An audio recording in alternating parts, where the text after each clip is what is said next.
ఈ దేశంలో ఎన్నో వ్యవస్థలు చాలా మంది ఏమనుకుంటారంటే ఒక రిజర్వేషన్ సిస్టము దళితులకు కానీ ట్రైబల్స్ కానీ షెడ్యూల్ కాస్ట్ కానీ షెడ్యూల్ ట్రైబ్స్ కానీ ఇచ్చినవారు అంబేద్కర్ అనుకుంటారు. కానీ మహిళలకు ఓటు హక్కు గాని, ఆస్తిలో సమాన వాటా రావాలనే ఆలోచన గాని, బహుభార్యత్వాన్ని రద్దు చేయడం గాని, పునర్వివాహం గాని అంటే వితంతువులకి, అదే విధంగా విడాకులు కానీ, ఇవన్నింటి విషయంలో ఆనాడే జెండర్ ఈక్వాలిటీ కోసం కొట్లాడిన వాడు అంబేద్కర్. అయితే దాని గురించి పోయే ఉంది నేననేది ఏంటంటే, ఎందుకు అంబేద్కర్ గారిని ఈ దేశంలో ఒక మహాత్మా గాంధీతో ధీటుగా లేదా మరొక ప్రముఖ నాయకుడితో ధీటుగా పెట్టలేదు అంటే డెఫినెట్ గా దానిలో అనుమానం ఏం లేదు.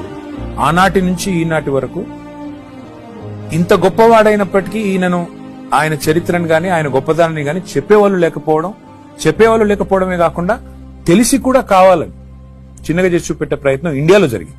బయట మాత్రం మీరు అన్నట్టుగా మీరు ప్రపంచంలో ఎక్కడ పోయినా, నేను లండన్ పోయినాను.